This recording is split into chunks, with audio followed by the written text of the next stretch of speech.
샬롬, 평안하셨습니까? 네, 오늘 귀한 안식일 또 연합예배로 함께하게 돼서 참으로 반갑습니다. 오늘 이 안식일에 하나님의 주시는 모든 축복들 충분히 누리시는 저와 여러분이 되시기를 바랍니다. 자, 우리 히브리서의 한 말씀을 보겠습니다. 히브리서.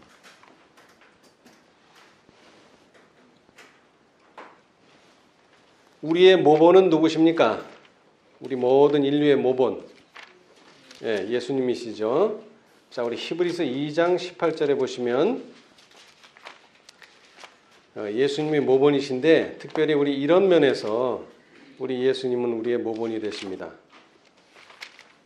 히브리서 2장 18절입니다.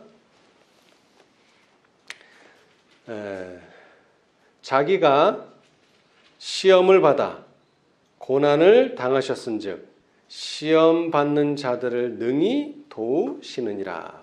아멘. 여러분, 인간이 범죄하기 전에는 고난이라는 것이 없었습니다.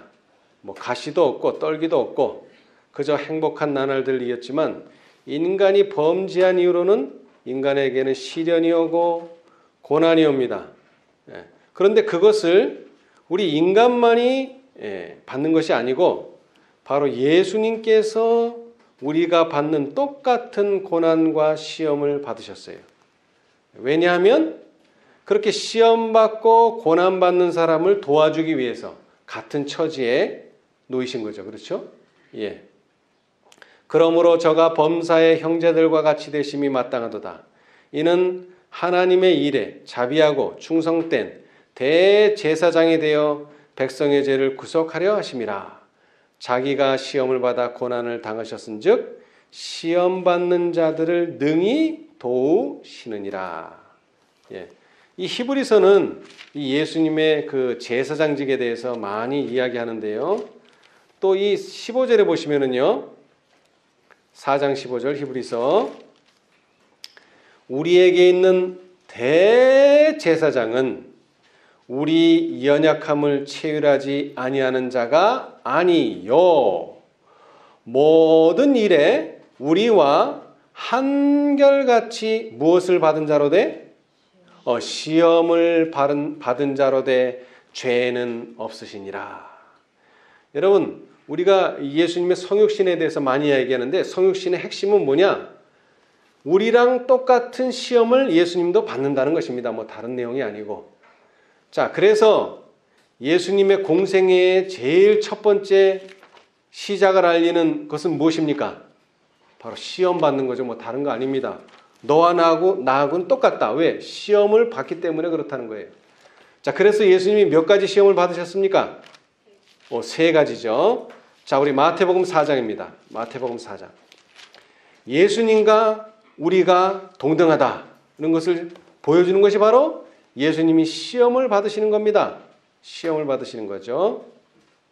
4장 1절에 보시면은 마태복음 그때 예수께서 성령에게 이끌리어 마귀에게 시험을 받으러 광야로 가사.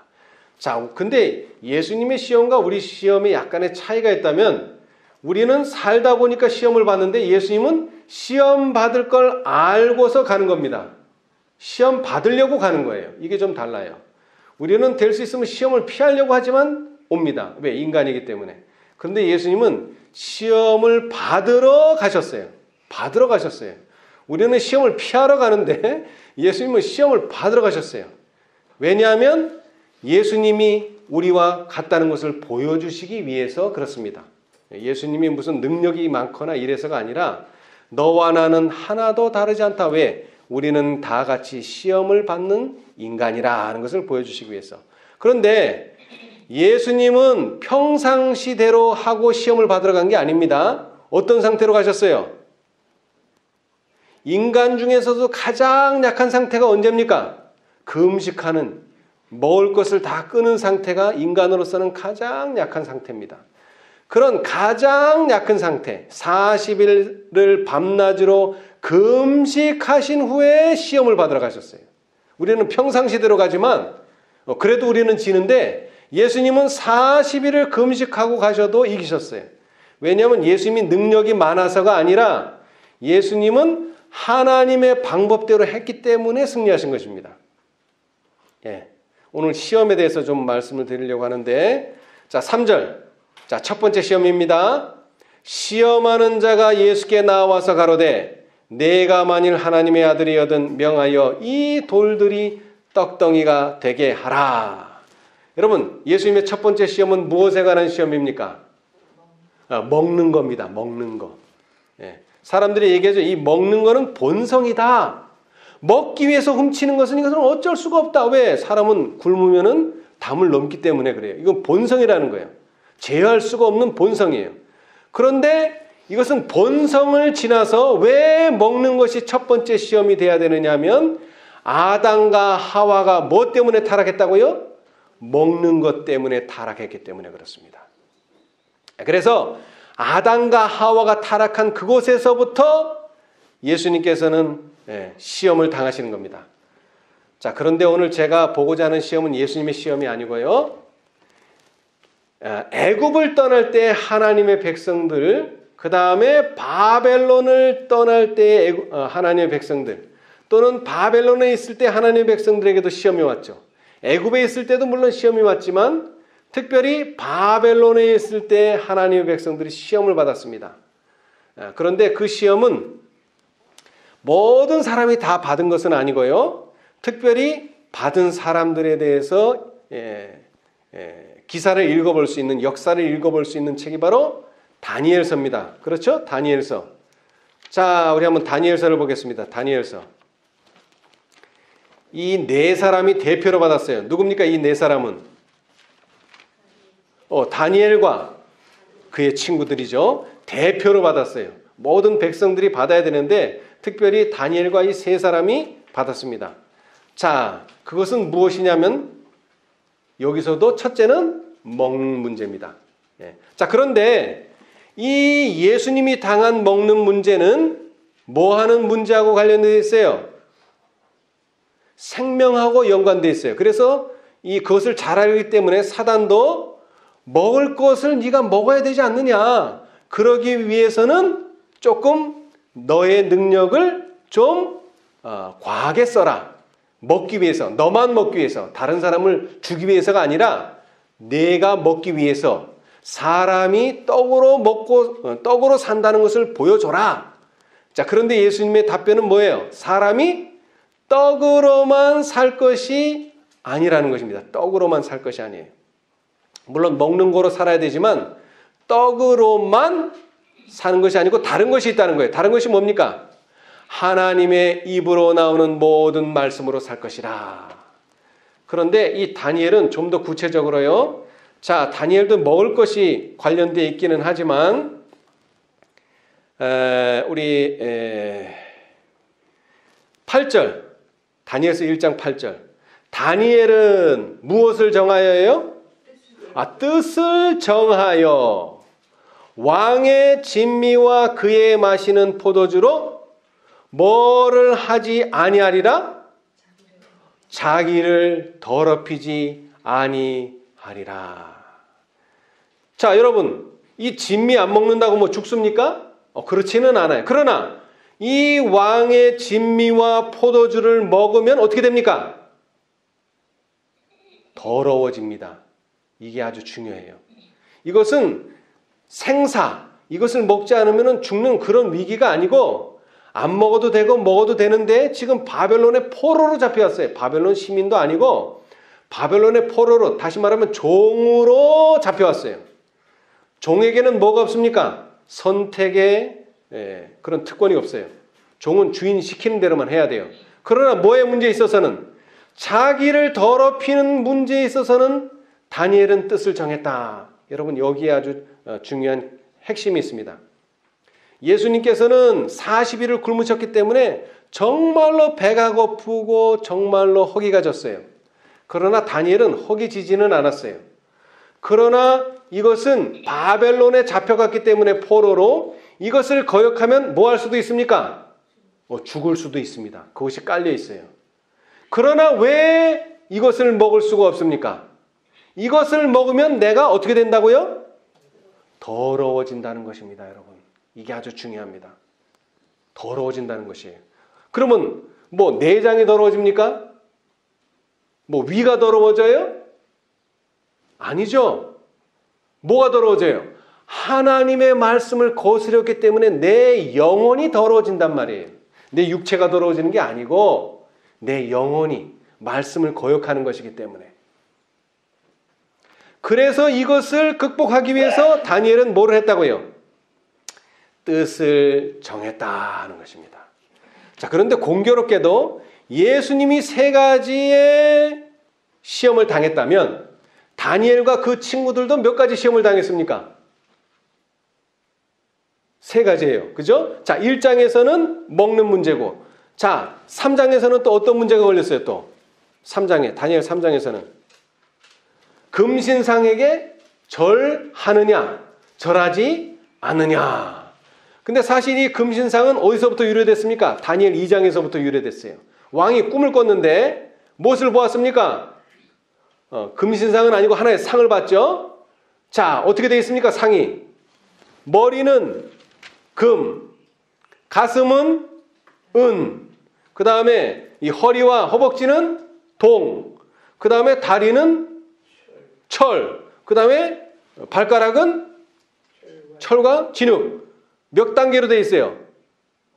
5단계로 되어 있습니다. 5단계. 자, 그런데 이 설명을 듣고 금은 자기네 나라를 상징하는데 거기까지는 좋았는데 이게 점점 뭐가 돼요? 하나씩 급이 떨어져서, 금에서 급이 떨어져서 은, 은에서 급이 떨어져서 동, 동에서 또 급이 떨어져서 철, 또 철에서 급이 떨어져서 흙과 철이 섞이는, 점점 상태가 어떻게 돼요? 안 좋아지죠. 그래서 이 바벨론 왕은 자기네 나라가, 이 금나라가 끝까지 가도록 하는 염원하는 마음에서 뭐를 하나 만들었습니까? 금으로, 전체를 금으로 신상을 만들었는데 고는 60규빗이요, 광은 6규빗이요, 대단히 큰 상을 바벨론 도의 두라평지에다 세우기 시작했어요. 여러분, 하루 만에 그게 완성됩니까? 하루 만에? 아니면 한 달? 적어도 한 달은 넘을 겁니다. 수개월이 걸릴 거예요. 그러면 이 다니엘과 세 친구들은 그것을 세운다는 말을 들었을 거예요. 이 자리에 왔을 정도 되면 높은 자리에 있기 때문에. 자, 그러면은 느부갓네살 왕, 바벨론 왕이 뭘 시킬 것도 예상할 수 있습니까? 경배하도록 또는 숭배하도록 또는 절하도록 할 것이라는 것을 예상할 수 있습니다. 자, 그런데 2장을 읽어보고 3장을 읽어봐도 그렇게 했을 때 어떻게 하자 계획이 있어요? 없어요. 그런 거 없어요. 그냥 그 사건을 맞닥뜨려서 그 사건을 받아들입니다. 그리고 어떻게 하기로 결정했어요? 결정했다기보다는 어떻게 하기로 했습니까? 어떻게 했습니까? 절하지 않기로 했어요. 그런데 거기에 대한 답변이 참 재밌습니다. 자, 다시 말하지만 첫 번째 이 음식물에 관한 것은 히브리인들이 다 속했지만 거기에는 대표적으로 다니엘이 대변을 했어요. 다니엘이 대표로. 그런데 이 금신상의 문제를 보면 사드락이 말했는지 메삭이 말했는지 아벳느고가 말했는지 나와 있지 않습니다. 이 세 사람이 동시에 말한 것처럼 거의 표현되어 있어요. 자, 한번 봅시다. 자, 13절. 첫 번째 거절했어요. 그랬더니 이것이 고발 조치가 됐어요. 고발. 저 사람들이 절 안 한다고. 그래서 왕한테 이 고발이 들어가가지고 왕이 13절에 3장 13절 느부갓네살 왕이 노하고 분하여 사드락과 메삭과 아벳느고를 끌어오라 명함에 드디어 그 사람들을 왕의 앞으로 끌어온지라. 느부갓네살이 그들에게 물어 가로되 사드락, 메삭, 아벳느고야, 이름까지 할 정도예요. 그러니까는 상당히 이 왕이 이 세 사람 또는 다니엘을 잘 알고 있어요. 너희가 내 신을 섬기지 아니하며 내가 세운 금신상에게 절하지 아니하니 짐짓 그리 하였느냐? 이게 실수로 그렇게 한 거냐? 네가 정말 의도적으로 그렇게 한 거냐 물어봅니다. 이제라도, 이제 기회를 주는 거예요. 이제라도 너희가 예비하였다가 언제든지 나팔과 피리와 수금과 사명금과 양금과 생황과 및 모든 악기 소리를 듣거든 내가 만든 신상 앞에 엎드려 절하면 좋거니와 너희가 만일 절하지 아니하면 즉시 너희를 극렬히 타는 풀무 가운데 던져 넣을 것이니 능히 너희를 내 손에서 건져낼 신이 어떤 신이겠느냐 장담을 했습니다. 어떤 신, 네가 믿고 있는 여호와도 너를 그 풀무불에서는 건져낼 수 없다 장담했어요. 그랬을 때 16절 사드락과 메삭과 아벳느고가 세 사람이 동시에 말했는지 모르겠지만 하여튼 이 세 사람이 왕에게 대답하여 가로되 느부갓네살이여 우리가 이 일에 대하여 왕에게 대답할 필요가 없나이다. 이게 무슨 소리입니까? 대답할 필요가 없다는 게 이미 답은 나와 있다는 겁니다. 이미 답이 있다는 거예요. 왜? 십계명에 뭐하라 그랬어요? 우상을 만들지도 말고 섬기지도 말라고 이미 나와 있는 겁니다. 우리는 그걸 따라하는 거지 우리가 뭐를 새롭게 하는 거 아닙니다. 이미 답은 나와 있습니다. 그래서 우리는 절할 수 없습니다.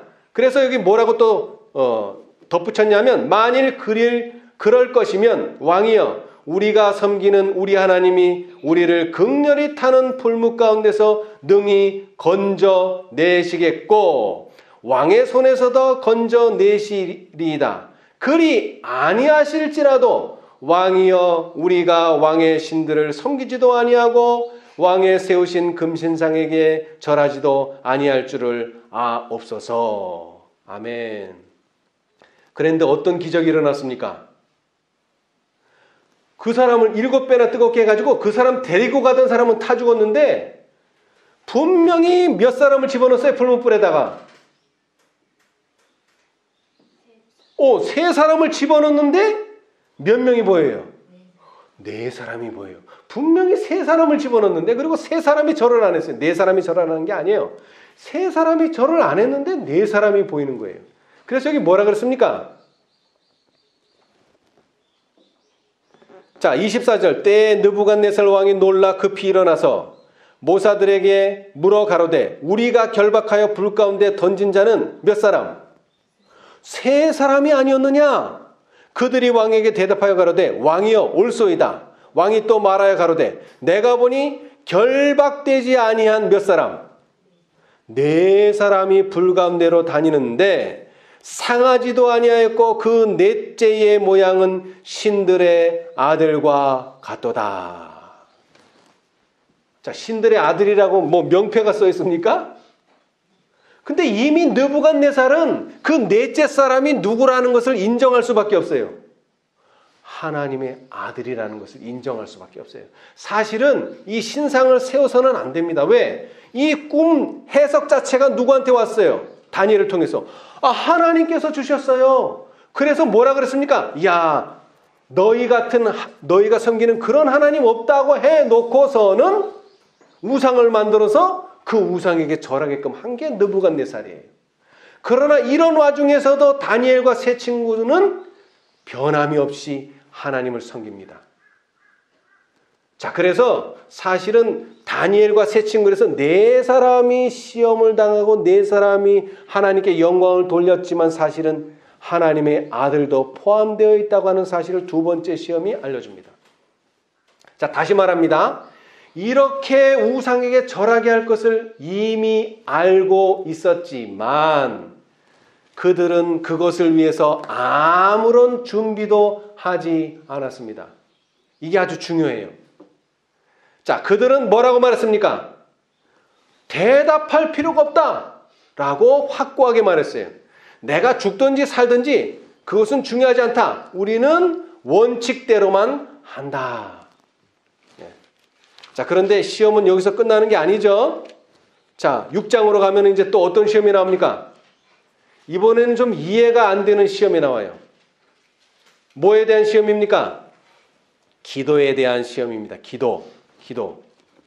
자, 6장 1절에 보시면은 다리오가 자기의 심원대로 방백 120명을 세워 전국을 통치하게 하고 또 그들 위에 총리셋을 두었으니 다니엘이 그 중에 하나이라. 이는 방백들로 총리에게 자기의 직무를 보게 하여 왕에게 손해가 없게 하려 함이었더라. 다니엘은 마음이 민첩하여 총리들과 방백들 위에 뛰어나므로 왕이 그를 세워 전국을 다스리게 하고자 한지라.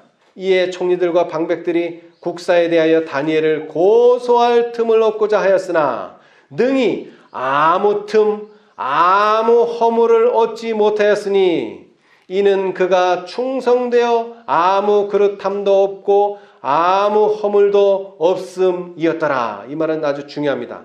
여러분, 다니엘을 품성으로 흠잡을 때가 있다고요? 전혀 없어요. 품성으로는. 자, 그런데 흠잡을 것이 딱 하나 있어요. 뭡니까? 기도. 요 문제만큼은 흠잡을 때가 있었어요. 자, 그래서 이에 6절 이에 총리들과 방백들이 모여 왕에게 나아가서 그에게 말하되 다리오 왕이여 만세수하옵소서. 나라의 모든 총리와 수령과 방백과 모사와 간원이 의논하고 왕에게 한 율법을 세우며 한 금령을 정하실 것을 구하려 하였는데 왕이여 그것은 곧 이제부터 얼마 동안 30일 동안 누구든지 왕 외에 어느 신에게나 사람에게 무엇을 구하면 사자굴에 던져넣기로 한 것이니이다. 여러분, 사람이 마음속으로 구하면은 이거 왕에게 했는지 신에게 했는지 알 수 있어요, 없어요? 마음속으로. 모르죠. 그런데 이 다니엘의 기도는 마음속으로만 끝난 게 아니고 행동으로 보여줬기 때문에 기도를 하는지 안 하는지를 알 수 있어요. 그래서 이 법에 걸려요. 그리고 이 법은 평생을 가는 법도 아니고 1년 가는 법도 아닙니다. 딱 얼마요? 한 달. 딱 한 달 30일만 참으면 되는 법입니다. 여러분, 음식은 얼마 동안 하자 그랬습니까? 열흘. 열흘의 3배가 30일입니다. 열흘의 3배, 30일. 30일 동안만 기도하지 않으면 이 문제에 걸릴 것이 없어요. 자, 그러나 다니엘과 세 친구들은 아까도 말했지만 뭐라고요? 이미 답이 있습니다. 이미 답이 있어요. 자, 10절. 다니엘이 이 조서에 어인이 찍힌 것을 알고도 자기 집에 돌아가서는 그 방에 예루살렘으로 향하여 열린 창에서 뭐 하던 대로? 전에 행하던 대로 하루 3번씩 무릎을 꿇고 기도하며 그 하나님께 감사하였더라. 여러분, 또 방에 들어가서 기도를 해도 뭐를 안 열면 돼요? 창문을 안 열고 조용히 하면 돼요. 그런데 창문을 열어요. 뭐 하던 대로? 뭐 하던 대로? 전에 행하던 대로. 이게 중요합니다. 전에 행하던 대로. 뭐 특별한 일을 하지 않아요. 일부러 그 법에 걸리려고 하지 않았어요. 다만 그 법은 이 바벨론 나라에서 유일하게 누구만, 메데파사 법에서 누구만, 요 다니엘만 잡아내는 법입니다. 다니엘만을 골라내기 위한 법이에요. 그러나 다니엘은 그 법이 어떤 결과를 가져올지를 분명히 인지했지만 이 조서에 어인이 찍힌 것을 알았지만 전에 행하던 대로 했습니다. 그 결과가 뭡니까? 사자굴에 들어가는 거죠. 자, 그런데 사자굴에 들어갔지만 또 어떻게 됐어요? 죽지 않았죠. 오히려 그 법을 만들자고 했던 그 사람들이 사자굴에 들어가서 죽었습니다. 자, 여러분, 하나님께서는 당신의 백성들이 일요일 법령을 만나도록 허락하시고 계획하셨습니다. 자, 그런데 그 일요일 법령을 만나기 위해서 우리가 해야 될 특별한 일이 있습니까? 없습니다. 그냥 그들이 하던 신앙대로 하면 돼요. 특별한 게 없어요. 다만 그렇게 하기 위해서는 뭐를 정해야 돼요? 뜻은 정해야 돼요. 그냥 하다 보니까 이거 일요일 법령이네 이래가지고는 그거 이겨낼 수 없습니다. 그런데 그 뜻이라고 하는 것이 하루에 우리 교회가 1000명씩 침례를 주자 이런 놀라운 목표를 세우는 게 아닙니다. 대단한 목표 아니에요. 우리가 1000명 선교사를 보내서 이 기별을 땅끝까지 전하자. 이런 아주 대단한 목표가 아닙니다. 전에 우리가 먹었던 대로, 다니엘과 세 친구가 전에 먹었던 대로, 그리고 우리가 이렇게 먹는 것은 우리의 몸을 더럽히는 문제가 아니고 우리의 영혼을 더럽혀서는 안 된다는 거예요. 영혼을. 왜? 하나님의 말씀에 하나라도 저촉되는 것이 있다면 우리의 영혼이 더러워지기 때문에 그래요. 그런데 그 똑같은 특성이 누구한테서 나옵니까? 14만 4천인한테서 나오잖아요. 그죠? 요한계시록 14장에. 자, 요한계시록 14장에 뭐라 그랬어요? 요한계시록 14장에. 자, 더럽히지 않는다 그랬죠? 네. 자, 14장 1절로부터 읽어보겠습니다. 또 내가 보니 보라, 어린 양이 시온산에 섰고 그와 함께, 어린 양과 함께 풀무불에 3명이 원칙을 지켰을 때 하나님의 아들 같은, 인자 같은 이가 그 3사람 옆에 섰던 것처럼 시온산에 어린 양이 섰는데 그와 함께 14만 4천이 섰는데 그 이마에 어린 양의 이름과 그의 아버지의 이름을 쓴 것이 있도다. 내가 하늘에서 나는 소리를 들으니 많은 물소리도 같고 큰 내성도 같은데 내게 들리는 소리는 검은고 타는 자들의 그 검은고 타는 것 같더라.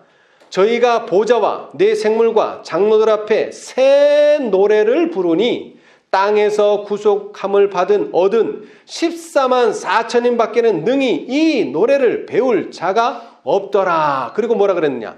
이 사람들은 여자로 더불어 뭐하지 아니하고 더럽히지 아니하고 정절이 있는 자라.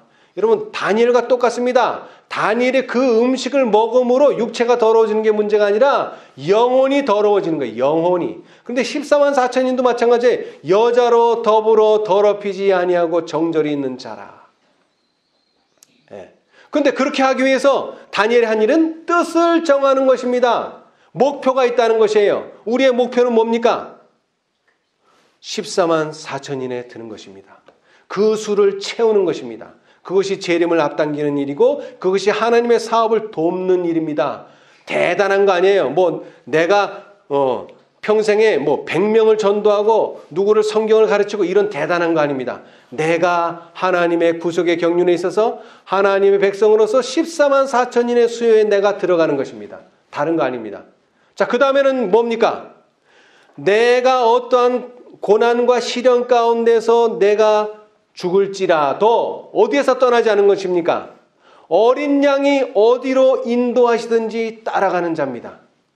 어린 양이 어디로 인도하시든지 원칙에 굳게 서는 자입니다. 하나님의 계명과 예수 믿음을 지키는 자가 되는 것입니다. 맞습니까?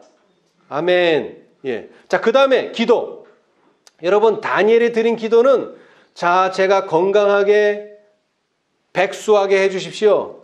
우리 집안이 건강하게 해주시고 이런 기도가 아니에요. 다니엘의 기도는 뭡니까?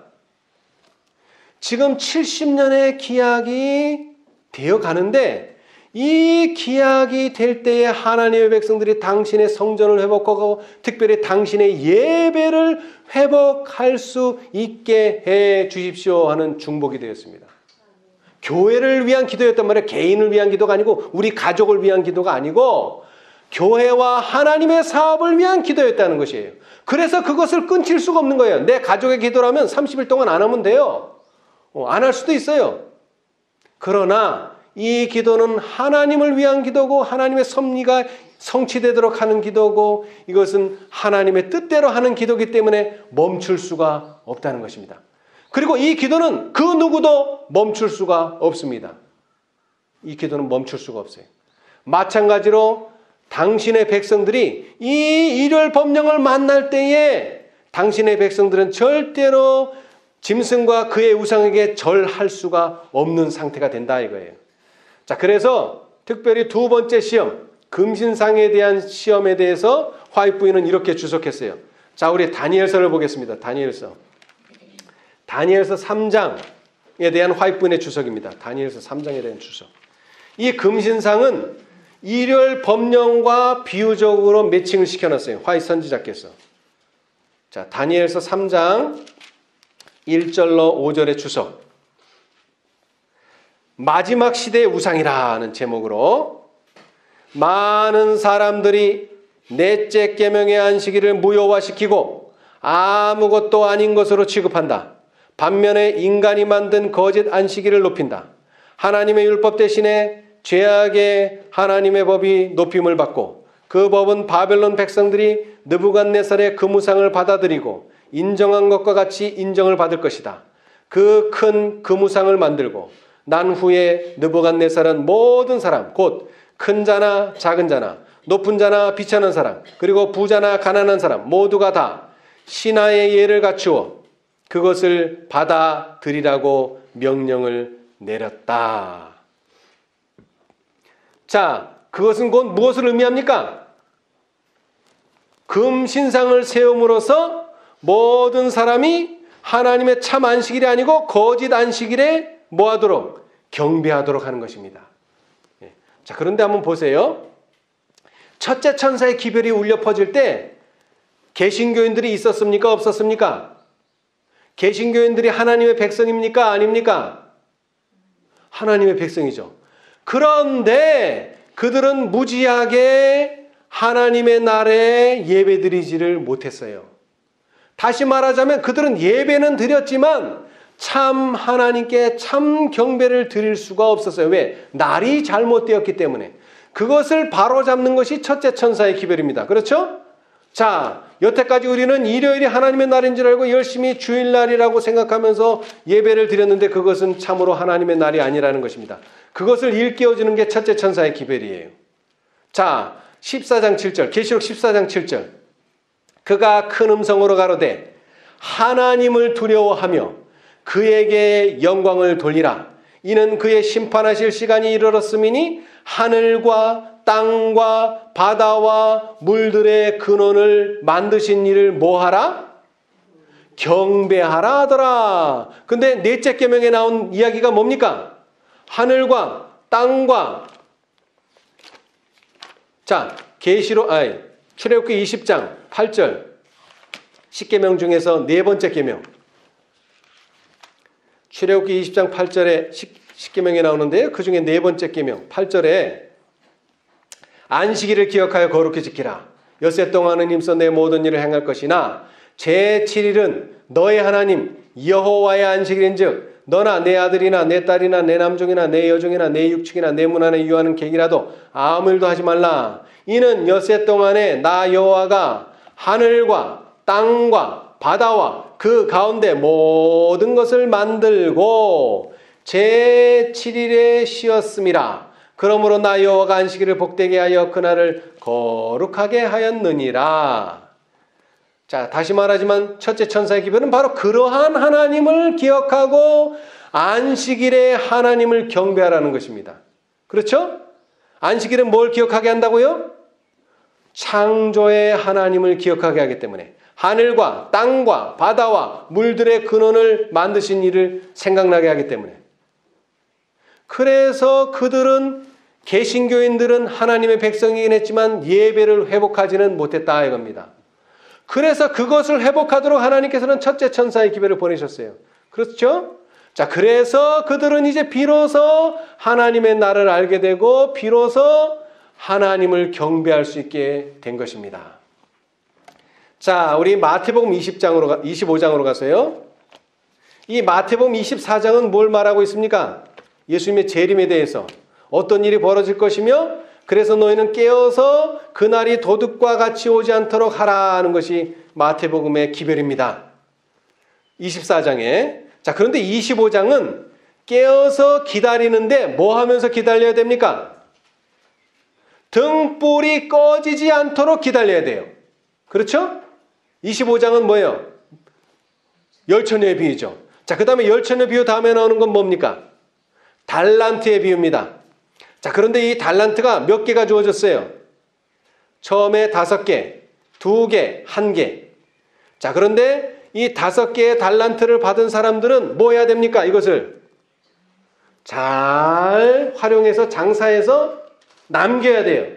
자, 그런데 어떻게 했습니까? 이 사람이 19절서부터 오랜 후에 그 종들의 주인이 돌아와 저희와 회개할세. 자, 오랜 후라고 했지만 사실 이것은 긴 기간을 의미하는 게 아니라 그들이 생각한 것만큼 예수님은 빨리 오시지 않았다는 그런 의미입니다. 지체돼서 예수님께서 오셨다는 그런 의미지 아주 오래 100년, 200년 지나서 왔다는 그런 의미는 아닙니다. 오랜 후에 그 종들의 주인이 돌아와 저희와 함께 회개할세. 5달란트 받았던 자는 5달란트를 더 가지고 와서 가로되 주여 내게 5달란트를 주셨는데 보소서 내가 또 5달란트를 남겼나이다. 그 주인이 이르되 잘하였도다. 착하고 충성된 종아, 내가 큰 일에 충성하였음에 작은 일에 충성하였음에. 달란트 남긴 게 큰 일이라고요? 작은 일이라는 것입니다. 큰 일 아닙니다. 작은 일. 자, 그렇지만 작은 일에 충성했지만 내가 많은 것으로 내게 맡기리니 내 주인의 즐거움에 참여할지어다 하고, 이번에는 2달란트 받았던 자들에게 2달란트 받았던 자도 와서 가로되 주여 내게 2달란트를 주셨는데 보소서 내가 또 2달란트를 남겼나이다. 그 주인이 이르되 잘하였도다. 착하고 충성된 종아, 내가 작은 일에 충성하였음에 내가 많은 것으로 내게 맡기리니 내 주인의 즐거움에 참여할지어다 하고.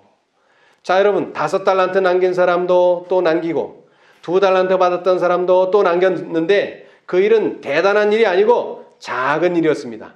그러나 그 작은 일에 충성함으로 주인은 많은 것으로 내게 맡기고 내 주인의 즐거움에 참여하라는 초청의 말씀을 주셨어요.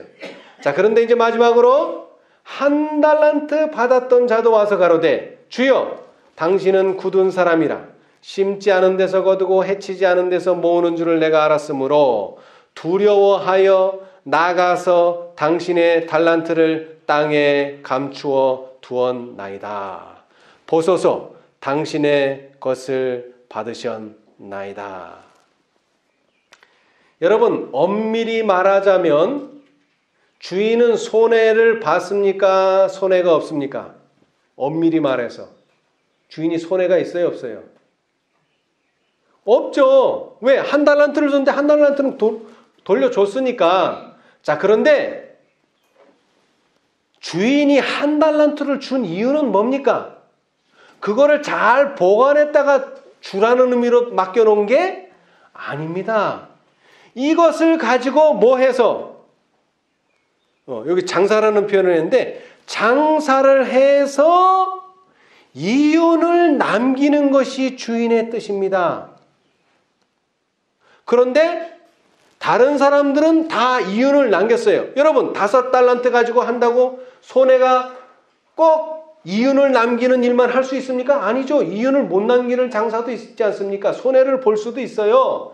그런데 하나님 그 주인은 네가 장사를 하면 내가 보이지 않게 너를 도와주기 때문에 너는 절대로 뭐하지 않는다. 손해가 나지 않는다는 것을 알고 있었어요. 그래서 그 믿음을 가지고 5달란트 가진 사람도 장사를 하고 2달란트 가진 사람도 장사를 했는데 이 1달란트 가진 사람만 그런 주인을 믿지 않았다 이 말입니다. 다시 말하자면 믿음이 없는 것에 대한 책망이에요. 다른 책망이 아니에요. 왜 장사를 하지 않았느냐? 불안하다 이거예요. 내가 장사하다가 이 본전까지 원금까지 잃으면 어떻게 되냐 이거예요. 여러분, 장사하는 사람 그런 불안한 마음이 있을 수 있지 않습니까? 그렇죠? 자, 그런데 주인은 뭘 보장해 줬어요? 네가 장사한다면 내가 그 일을 돕겠다 라고 하는 뭐가 있었어요? 약속이 이미 이 달란트를 줄 때 주어져 있었다는 것입니다. 그런데 이 1달란트 받은 사람은 손해날 게 2달란트 받은 사람보다 적어요. 5달란트 받은 사람보다는 훨씬 적어요. 그렇잖아요. 5달란트는 5달란트 다 잃어버릴 수도 있습니다. 그러면 5달란트나 손해를 본 거예요. 자, 2달란트 받은 사람은 2달란트까지도 손해를 볼 수 있어요. 근데 1달란트는 잊어봐야, 잃어버려봐야 한 달란트예요. 잃어버려봐야 한 달란트. 5달란트에 비하면 아무것도 아니고 2달란트에 비해서도 절반밖에 안 돼요. 그런데 오히려 이 사람은 장사를 하지 않았어요. 손해볼 게 없는데도 장사를 하지 않았어요. 이것이 잘못되었다는 것입니다. 그래서 여기 뭐라 그랬어요? 그 주인이 대답하여 가로되 게으른 종아. 여러분, 믿음이 없는 사람들은 우리는 뭐라고 불러야 됩니까? 게으른 종이라고 불러야 됩니다. 장사하지 않는 사람, 믿음을 활용하지 않는 사람들은 다 게으른 종입니다. 게으른 종이에요. 우리는 절대 게으른 종이 돼서는 안 됩니다. 자, 다시 말하지만 이것은 달란트의 비유입니다.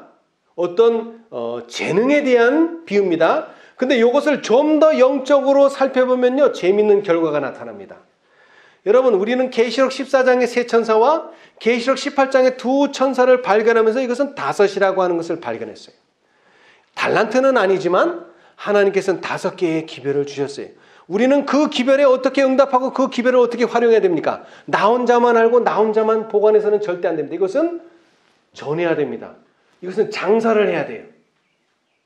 자, 그런데 윌리엄 밀러는 몇 개까지만 받았죠? 윌리엄 밀러는 기별을 몇 개까지만 받았어요? 2개까지만, 3개째를 받을 뻔하다가 받지 못했어요. 그런데 2개를 받았어요. 그런데 그 2개를 어떻게 했습니까? 여기 주인께서 말한 그대로 2달란트를 받았던 자도 와서 가로되 주여, 내게 2달란트를 주셨는데 보소서, 내가 또 2달란트를 남겼나이다. 셋째 천사의 기별은 받아들이지 않았지만, 그러나 그가 받은 빛에 아주 충실했어요, 윌리엄 밀러는. 그래서 주인이 뭐라고 말했습니까? 예수님께서 첫째 부활에 윌리엄 밀러는 일어날 것이다. 그 주인이 이르되 잘하였도다 착하고 충성된 종아, 내가 작은 일에 충성하였음에 내가 많은 것으로 내게 맡기리니 내 주인의 즐거움에 참여할지어다. 아멘. 예, 여러분, 윌리엄 밀러는 2달란트를 아주 잘 활용했다는 것입니다. 그리고 특별히 우리는 재림을 기다리는 당신의 백성으로서 오늘날 음식 문제가 뭐 그렇게 중요하냐 말하는 사람들을 제가 많이 봤어요. 자, 그런데 다니엘이 받았던 세 시험 가운데 제일 첫 번째가 무슨 시험이라고요? 음식에 관한 것입니다. 그거 먹는다고 우리 육체가 더러워지고 뭐 그런 문제가 아니에요. 이것은 하나님의 말씀에 순종하느냐, 하나님의 말씀에 불순종하느냐의 문제라는 것입니다. 다른 문제가 아니고, 우리가 돼지고기 먹는다고 뭐 당장 죽고 뭐 어떻게 되는 게 아니에요. 그 다음에 부정한 음식을 먹는다고 뭐 어떻게 되는 게 아니에요. 다만 그렇게 했을 때는 2번째 시험까지도 가지 않는다는 것입니다. 이 첫 번째 시험을 다니엘과 세 친구가 통과했기 때문에 2번째 시험이 주어지는 거예요. 2번째 시험을 통과했기 때문에 3번째 시험이 주어지는 거예요. 첫째 시험에 통과하지 못한다면 절대로 2번째 시험은 오지 않습니다. 2번째 시험을 통과하지 않으면 절대로 3번째 시험도 오지 않습니다. 그런데 이 3가지 시험은 다 평범함 속에서 오는 시험입니다. 대단한 준비를 해서 맞이하는 시험이 아닙니다. 이것이 매우 중요합니다. 우리는 오늘날 세 천사의 기별이라고 하는 대단한 기별을 가졌지만, 또 넷째 천사, 다섯째 천사를 영접했지만, 이것은 대단한 기별은 아닙니다. 작은 것이에요. 그러나 그 작은 것에 충성하지 않으면 하나님께서는 게으른 종이라고 분명히 말씀하십니다. 이게 중요해요. 내가 중요하게 여기느냐, 내가 중요하게 여기지 않느냐가 중요한 것이 아니라 하나님이 이 문제를 어떻게 여기시느냐, 이것이 중요하다는 것입니다. 하나님이 이 문제를. 자, 그런데 왜 먹는 것에 초점을 맞추는지 아십니까? 먹는 것. 네.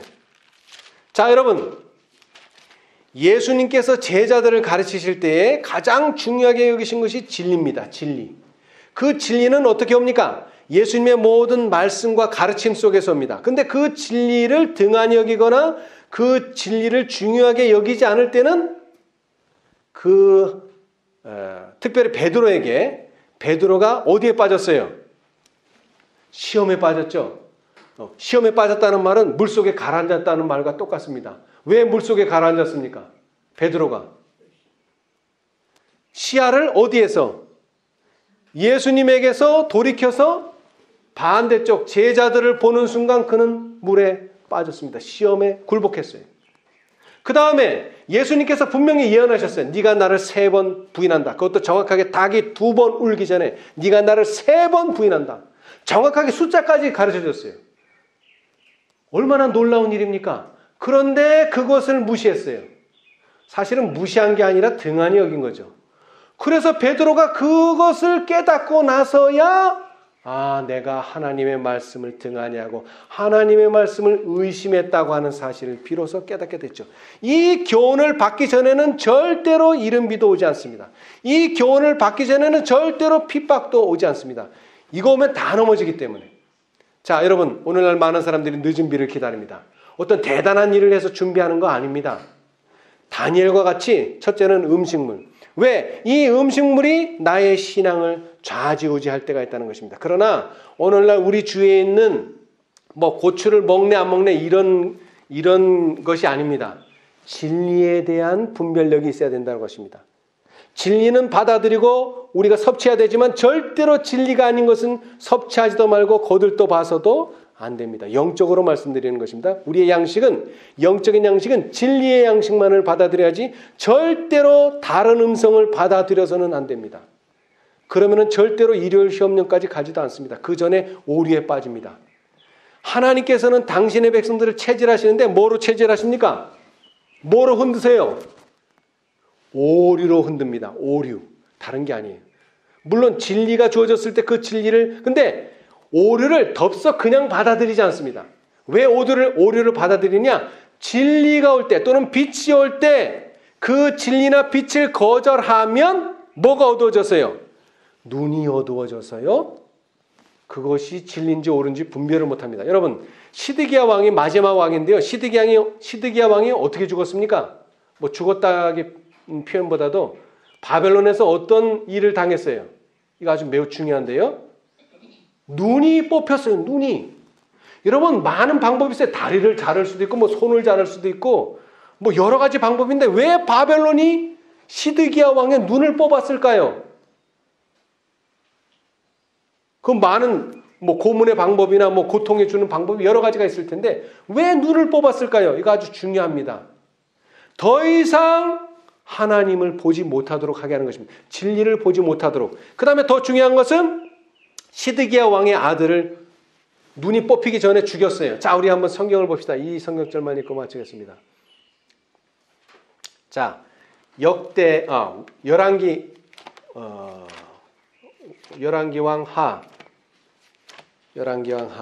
마지막 장인데요. 25장 열왕기왕 하 마지막 장입니다. 여러분, 이 유다의 최후가 썩 그리 좋지는 않습니다만 특히 시드기야의 최후는 아주 안 좋습니다. 여러분, 예수님께서 아담과 하와가 타락하자마자 주신 약속의 기별이 뭡니까? 여자의 누가? 후손이 뱀의 후손의 머리를 상하게 한다 그랬습니까? 누구의 머리를 상하게 한다 그랬어요? 자, 우리 3장 15절 봅시다. 여자에게는 후손이지만 뱀은 후손이 아닙니다. 자, 3장.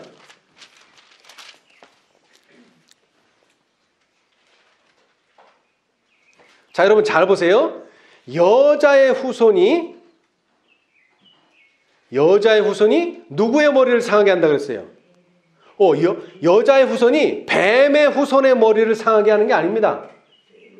뱀의 머리를, 내 머리를 상하게 한다 그랬어요. 왜? 그때 사단이 직접 활동했기 때문에. 누구를 통해서? 뱀을 통해서.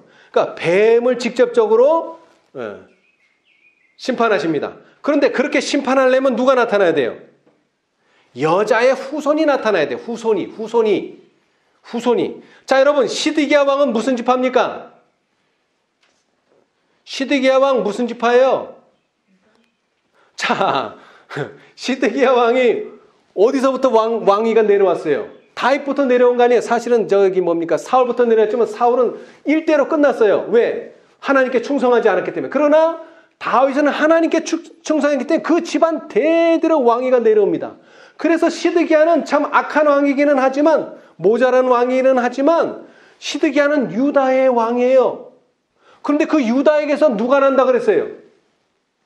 다윗의 자손 중에 한 가지 예수님이 난단 말이에요. 유다의 왕을 다 죽이면은 거기서 뭐가 날 수 없어요?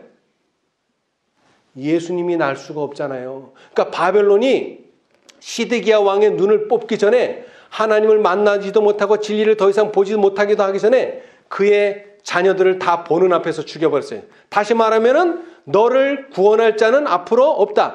다윗의 가지에서는 더 이상 뭐가 나지 않는다는 것을 실제로 보여주고서 눈을 뽑아버렸어요. 자, 봅시다. 우리 25장. 뭐 여러 가지가 많습니다만은 자, 우리 거기에 보시면은, 자, 25장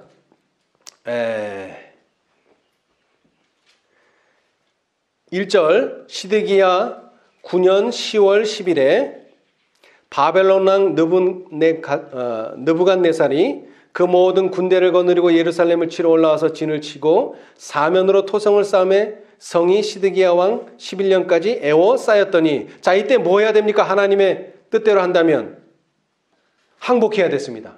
그럼 눈도 뽑히지 않고 아들도 안 죽어도 됐었어요. 그런데 계속 저항한 겁니다. 그리고 저항하다 안 되니까 이제 도망을 갔어요. 도망가다가 잡혔죠. 자, 갈대아 군사가 5절, 왕을 쫓아가서 여리고 평지에 미침해 왕의 모든 군사가 저를 떠나 흩어진지라. 갈대아 군사가 왕을 잡아 림나 바벨론 왕에게로 끌고 가매 저에게 신문하고 시드기야의 아들들을 저의 목전에서 죽이고 시드기야의 두 눈을 빼고 사슬로 결박하여 바벨론으로 끌어갔더라. 자, 이것으로 끝난 게 아니에요. 바벨론 왕 느부갓네살의 19년 5월 7일에 바벨론 왕의 신하 시위대 장관 느부사라단이 예루살렘에 이르러 여호와의 전과, 자, 잘 들으세요. 여호와의 전과 왕궁을 사르고 예루살렘의 모든 집을 귀인의 집까지 불살랐으며,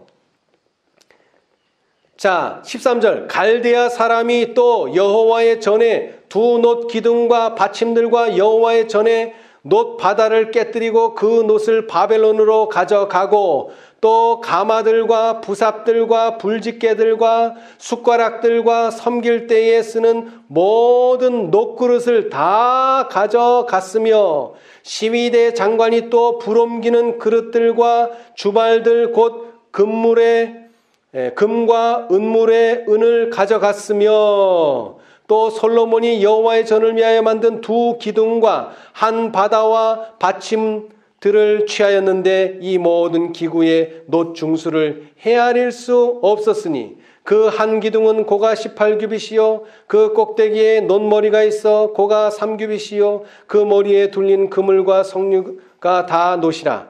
다른 기둥의 장식과 그물도 이와 같았더라. 여러분, 바벨론에 3번 정도 이스라엘 백성들이 잡혀갔는데요. 자, 첫 번째 왔을 때는 금을 다 몰수해 갔어요. 두 번째 왔을 때는 은을 다 몰수해 갔어요. 이제 세 번째 왔어요. 뭘 몰수해 갑니까? 놋을 몰수해 가요. 근데 이 놋은 가치가 없는 것이긴 하지만 놋이 중요한 이유는 성서에서 뭐가 놋으로 만들어져 있습니까? 제단이 놋으로 만들어져 있습니다. 제단이. 가장 가치 없지만 제단이. 왜냐하면 불에 가장 잘 견디는 것은 금도 아니요 은도 아니요 뭡니까? 놋입니다. 불에 가장 잘 견디는 것이. 그래서 이 제단은, 번제단은 놋으로 만들어져 있습니다. 근데 이제는 뭐까지 가져가 버렸어요? 놋까지도 다 가져가 버렸어요. 그리고 놋으로 또 뭘 만들었습니까? 바다를 만들었는데, 바다라는 말은 다른 뜻으로 말하면 두멍입니다. 물두멍. 물두멍이 놋으로 만들어져 있었어요. 다시 말하면 하나님의 백성들이 무엇인가 해서 더러워졌을 때 씻고 성소에 들어갈 수 있고, 그 다음에 하나님의 백성들이 죄를 지었을 때 번제단에서 죄의 용서를 받을 수 있는데 그것까지도 바벨론이 다 가져가 버렸어요. 자, 그러면은 이제 첫째 단계의 회복이 있지 않으면 첫째 단계까지 몰수당했으니까 첫째 단계 회복이 있지 않으면 성소로 들어갈 수 없고 지성소는 뭐 더 말할 것도 없죠. 그렇죠? 자, 그러면 이제 뭐부터 회복해야 돼요? 회복은 반대죠. 자, 우리 그런 말 하잖아요. 분해는 결합은 분해의 역순이다. 예를 들어서 1, 2, 3으로 갔으면 이제 결합할 때는 어떻게 돼요? 5, 6, 5, 4, 3, 1 거꾸로 가야 되죠. 마찬가지로 그들은 놋제단을 마지막으로 가져갔지만 이스라엘 백성들은 이제 어디서부터 회복해야 됩니까? 이 놋제단으로부터 회복을 해야 됩니다. 그 일을 하기 위해서 예수님께서는 세 천사를 보내고 네 천사와 다섯째 천사를 보낸 것입니다. 자, 그런데 그것은 다시 강조하지만 대단한 일이 아니고 작은 일입니다. 내 영혼을 뭐로부터 보호해야 합니까? 죄로부터 가증한 것으로부터 보호해야 됩니다. 그 결론이 거기서부터 나오지 않습니까? 그래서 자, 계시록 18장 4절 결론이 그겁니다. 거기서 뭐하라? 거기서 나오라. 왜? 내가 거기에 있으면 더 이상 정결하게 될 수 없기 때문입니다. 이것은 그냥 어떤 장소를 말하는 게 아닙니다. 환경을 말하는 게 아닙니다. 내 마음이 분리가 일어나지 않는 한 절대로 예수님을 만날 수 없습니다. 내 마음이 완전히 하나님의 것이 되지 않는 한 절대로 우리는 예수님의 재림을 만날 수 없습니다. 이것이 하나님께서 우리에게 주시는 메시지입니다. 이렇게 된 사람들만이 안식일을 기억하여 거룩히 지킬 수 있게 되는 것입니다. 그리고 그렇게 된 사람들을 통해서 하나님께서는 짐승과 그의 우상을 이기실 수가 있게 되는 것입니다. 아멘. 여러분, 어린아이에게요, 언어를 가르쳐 주는데 제일 힘든 게 뭔지 아세요? 추상명사입니다. 추상명사. 자, 책. 이건 책이야. 보여줄 수가 있어요. 그런데 시간을 보여줄 수 있어요? 지금 3시야, 4시야. 시간을 물론 시계가 있기는 하지만 그 관념 자체가 없어요. 추상적인 개념이기 때문에.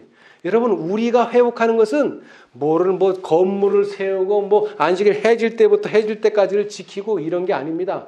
우리의 마음에 하나님께서 임재하시고 거룩함이 존재해야 됩니다. 경건의 능력을 깨닫는 것입니다. 경건의 모양을 깨닫는 게 아니라 경건의 능력을 깨닫고 그 경건의 능력이 우리 마음속에서 활동할 수 있도록 진리가 우리의 마음속에 자리 잡고 있어야 하는 것입니다. 그것이 자리 잡고 있지 않는 한은 어떠한 경건의 능력도 활동하지 않습니다. 우리가 중요하게 여겨야 될 것은 말 한마디, 물론 행동 하나도 있지만 더 중요한 것은 진리를 배반하지 않는 것입니다. 진리를 등한히 여기지 않는 것입니다. 그것이 바로 다니엘과 세 친구가 보여준 교훈입니다. 이렇게 내 사람이 그러한 원칙대로 살 때에 보이지 않는 한 사람이 나타나게 되는데 그것은 인자입니다. 그래서 넷과 다르게 넷은 형체가 있어요. 다른 천사, 다른 천사, 다른 천사. 그런데 다섯째는 형체가 없어요. 뭐만 있어요? 음성만 있어요. 음성만. 메시지만 있다는 겁니다. 우리가 그걸 이해하셔야 돼요. 자, 제가 오늘 좀 어렵게 얘기했는지도 모르겠는데 오늘 우리 앞에는 금신상이 분명히 세워질 것입니다. 그런데 그 금신상에 절하지 않는 사람들은 준비된 사람입니다. 근데 대단한 준비가 아닙니다. 여태까지 우리가 받은 빛, 여태까지 우리가 받은 깨달은 진리대로 살면 하나님께서 그들을 통해서 일하십니다. 방법은 저도 모릅니다. 그러나 하나님께서 일하십니다. 우리는 통로가 되어야 합니다. 그러기 위해서는 우리는 절대로 타협하는 사람이 되어서는 안 됩니다. 우리는 하나님의 뜻에 또 하나님의 원칙에 하나님의 율법에 순종하고 그것을 우리 마음으로 받아들이게 되시기를 간절히 바랍니다. 그래서 우리에게 맡기신 5 기별을 잘 장사해서 다시 다른 사람들에게 전하고 또 우리가 2가지를 받았을지라도 4째와 5째를 받았을지라도 잘 장사해서 다시 남겨드리고 절대로 1 달란트를 받은 사람처럼 자신만이 알고 자신만이 품고 있는 절대로 장사하지 않는 게으른 종이 되지 않는 저와 여러분이 되기를 간절히 바라면서 오늘 말씀 마치겠습니다. 감사합니다. 하늘에 계시는 감사하신 저희들의 아버지, 주님의 이 크신 은혜를 감사합니다. 주님께서 우리와 한결같이 시험을 받으심으로 우리와 주님 사이에 아무 거리낌이 없음을 다시 한번 알려주셨사오니 감사합니다. 이 세 가지 시험을 기록되었을 때라는 말씀으로 승리하셨던 것처럼 오늘 우리가 당하는 모든 시험과 시련들도 기록되었을 때라는 말씀으로 승리하게 도와주시옵소서. 또한 주님께서 예언과 역사를 통하여 다니엘이라고 하는 놀라운 선자를 허락해 주셨사오니 감사합니다. 이 다니엘이 경험한 그 세 가지 시험이 오늘 우리 앞에도 있사오니 그 모든 시험들을 감당할 수 있는 믿음을 허락하여 주시옵소서. 먼저 우리가 뜻을 정하여 우리가 돼야 할 바가 무엇인지를 밝히보게 하셔서 절대로 우리의 영혼을 더럽히는 자가 되지 않도록 주님 도와주시옵소서. 먹는 것, 육신에 먹는 것뿐만 아니라 우리의 생각과 우리의 모든 것에서 더럽힘을 당하지 않도록 주님 도와주시옵소서. 또한 주님, 우리에게 우상에게 절하도록 하는 명령이 내려질 때에 하나님만을 섬기는 믿음을 가질 수 있도록 축복하여 주시옵소서. 우리가 이 놀라운 시련과 시험에 들지라도 절대로 말씀에 의지하고 사람에게 의지하지 않도록 도와주시옵소서. 또한 주님께서 당신의 섭리를 이루시기 위하여 예언하신 그 말씀이 말씀 그대로 이루어지기 위하여 우리가 간절히 기도해야 하겠습니다. 주님 도와주셔서 우리의 기도가 그치지 않도록 축복하여 주시옵소서. 우리가 믿음으로 기도할 수 있도록 도와주시옵소서.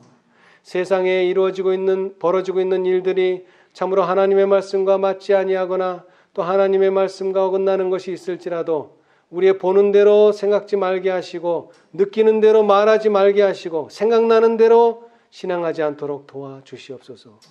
오직 우리의 모든 신앙의 기초를 하나님의 말씀 위에 굳게 세울 수 있도록 축복하여 주시옵소서. 특별히 마지막 시대에 5 기별을 허락해 주셨사오니 이 5 기별을 활용할 수 있게 도와주시고 특별히 계시록 18장에 2 기별을 허락해 주셨사오니 이 2 기별을 잘 활용하여 주님께 영광을 돌리는 당신의 모든 청직이 되게 도와주시옵소서.